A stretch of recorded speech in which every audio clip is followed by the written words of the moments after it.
Here we go with part 4 of The Nature of Science, talking about STEM.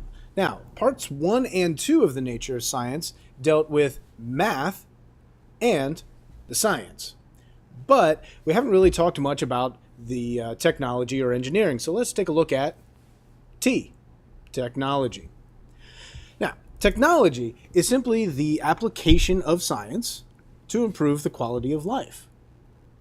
All right, so what do we have as far as technology? Well, your laptop, your phone, duh, right? Well, that's too obvious. Let's go simpler. Let's see. We could talk about the internet. No, wait, even simpler than that. Light. Light bulbs, electricity, the movement of electrons through a wire. We can control that now. We understand how that works, and we use it to our advantage. We light up our rooms. We light up our roads. We light up our teachers. No, something even simpler than that.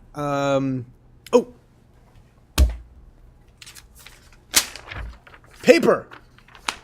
Knowing how to use wood pulp to create a writable surface and then record knowledge on that and events on there, that's technology. That's pretty cool. Actually, we can go even further back than paper.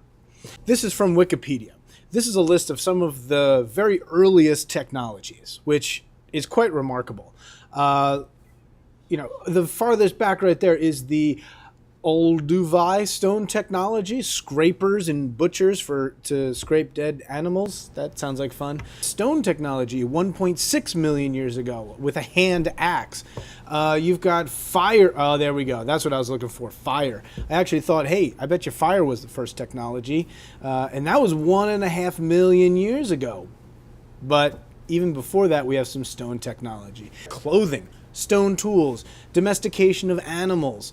Back a couple thousand years ago, the wheel, only 4,000 years ago? Wow. Anyway, you can read the rest of those another time, but here we go. Let's bring it back to today, all right? There's one more important thing for you to write down. If we know stuff in science, then we can do it with technology. If we know stuff in science, then we can do it with technology. The more technology we create, the better science we can do, which allows us to discover more and apply more and create better technologies. Science and technology have a mutually beneficial relationship. Sometimes we take technology for granted, and we don't consider the fundamental principles of science that are at play with it. The math that goes into the discovery, the planning, the production of it, the amount of trying and retrying different designs and approaches to solving the initial problem that the technology is solving. That last part about trying and retrying different designs, that's called engineering.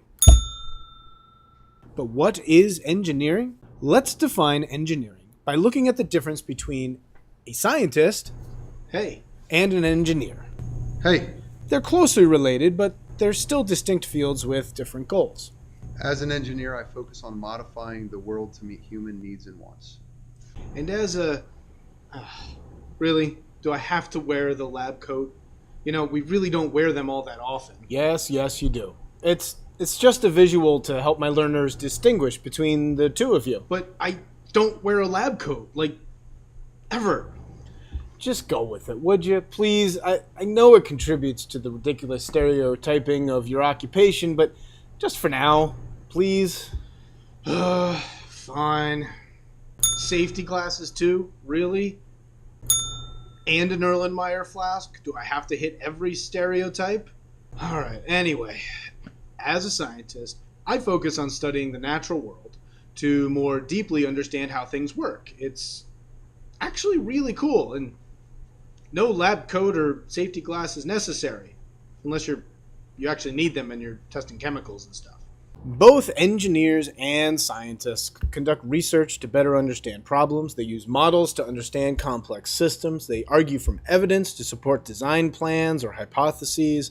They conduct investigations. They interpret and analyze data. They use math to analyze data. They also communicate those results and outcomes to others. Scientists pose questions and generate hypotheses. Engineers solve problems.